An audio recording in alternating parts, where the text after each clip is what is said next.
Hello everyone, welcome back to my YouTube channel commerce career. मैं पीयूष आनंद और आज मैं आपको पढ़ाने वाला हूं क्लास 12 का सबसे important lesson, fundamental of partnership. जी हाँ, जिसको पार्टनरशिप बेसिक के नाम से भी जाना जाता है। आप क्लास 12 में जो आपका जो बुक है अकाउंटेंसी, उसे मेनली दो पार्ट में बांटा गया है, पार्ट ए और पार्ट बी। पार्ट ए में मैक्सिमम जो भी लेसन है वो आपका पार्टनरशिप का ही है, मतलब पार्टनरशिप जो है पूरा का पूरा एक सीरीज है। और आज हम पार्टनरशिप का सबसे पहला लेसन पढ़ेंगे, पार्टनरशिप बेसिक।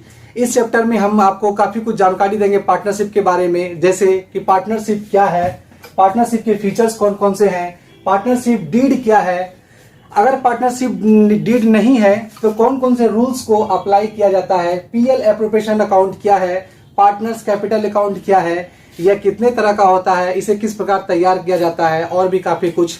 तो चलिए इस वीडियो में आगे बढ़ते हैं और आते हैं अपने टॉपिक पे। मीनिंग यानी पार्टनरशिप एक्चुअली में होता क्या है।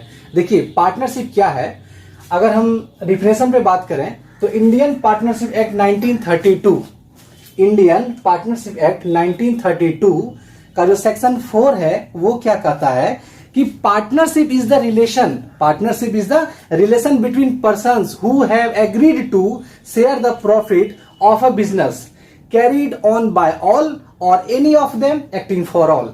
अगर हम ध्यान दें तो डिफिनेशन क्या कर रहा है कि partnership is the relation between persons, यानी पार्टनरशिप क्या है, कुछ व्यक्तियों का रिलेशन है, हु हैव एग्रीड टू, और वो लोग एग्री होते हैं किस चीज के लिए, प्रॉफिट के लिए, यानी आपके बिजनेस में जो प्रॉफिट होता है उसको आपस में वो लोग शेयर करने के लिए एग्री होते हैं, और कैरीड ऑन बाय ऑल और any of them acting for all, यानी कि उस बिजनेस को या तो सब व्यक्ति मिलकर चला सकता है या सबके बदले में कोई एक व्यक्ति उस बिजनेस को चला सकता है। तो ये है इंडियन पार्टनरशिप एक्ट सेक्शन 4 का जो मीनिंग है, यानी कि एक्चुअली में पार्टनरशिप होता क्या। अगर हम नॉर्मल शब्द में समझें तो पार्टनरशिप मेनली क्या है, पार्टनरशिप कुछ व्यक्तियों का एक ग्रुप है जो कि किसी बिजनेस को स्टार्ट करते हैं और उस बिजनेस में जो भी प्रॉफिट और जो भी लॉस होता है उसको आपस में हम लोग क्या करते हैं, डिस्ट्रीब्यूट करते हैं, और उस बिजनेस को या तो सब व्यक्ति मिलकर चला सकता है या कोई एक व्यक्ति चला सकता है। पार्टनरशिप का अगला जो टॉपिक है वो है फीचर्स, यानी कि हम इसमें बात करेंगे पार्टनरशिप के एलिमेंट के बारे में, पार्टनरशिप की विशेषता के बारे में। तो उसमें पहला जो पॉइंट है मेरा वो है 2 और मोर पर्सन्स, यानी कि कम से कम तो पार्टनरशिप के लिए 2 पर्सन होने ही चाहिए। There must be at least 2 person, यानी कि कम से कम 2 पर्सन होना ही चाहिए। अगर कोई एक पर्सन बिजनेस को चला रहा है तो फिर वो आपका पार्टनरशिप नहीं कहलाएगा, बल्कि वो आपका सोल ट्रेडिंग कहलाएगा। तो पार्टनरशिप के लिए कम से कम एटलीस्ट 2 पर्सन होना चाहिए। और अगर हम मोर की बात करें कि मैक्सिमम सर कितना पर्सन होता है, तो पार्टनरशिप बिजनेस में मैक्सिमम जो है नंबर ऑफ पर्सन वो आपका 50 होता है। तो पहला पॉइंट क्या आ गया, 2 और मोर पर्सन्स, यानी कम से कम 2 पर्सन होना चाहिए, और मैक्सिमम की बात करें तो 50 पार्टनर्स उस पार्टनरशिप बिजनेस में हो सकता है।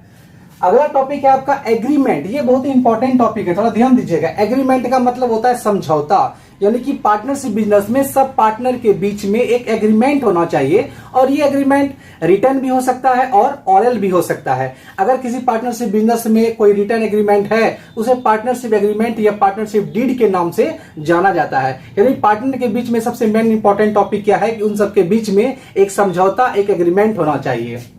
अगला टॉपिक है लॉफुल बिजनेस। पार्टनरशिप के लिए क्या होना चाहिए, एक बिजनेस होना चाहिए, और वो जो बिजनेस है वो कैसा होना चाहिए, लॉफुल होना चाहिए, मतलब लीगल होना चाहिए।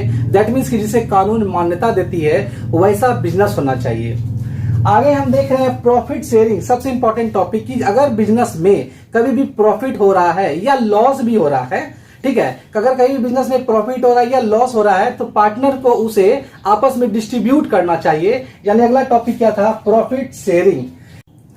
पार्टनरशिप का सबसे last point, business can be carried on by all और any of the partners acting for all, यानी उस बिजनेस को या तो सब मिलकर चला सकता है या उन सबके बदले में कोई एक पार्टनर भी उसको चला सकता है। तो एक बार हम इसको रिपीट कर देते हैं। सबसे पहला पॉइंट है 2 और मोर पर्सन, कि कम से कम 2 पर्सन होना चाहिए, और मैक्सिमम तो आपको बताए 50। उन सबों के बीच में एग्रीमेंट होना चाहिए, बिजनेस होना चाहिए कैसा, लॉफुल, प्रॉफिट शेयरिंग होना चाहिए, बिजनेस को या तो सब मिलकर चला सकता है या कोई एक पर्सन उसको मिलकर चला सकता है। तो आज की वीडियो में बस इतना ही। आई होप शायद आपको ये वीडियो पसंद आया होगा। आगे की जानकारी आपको नेक्स्ट वीडियो में मिलेगी। Wish you all the best, thank you.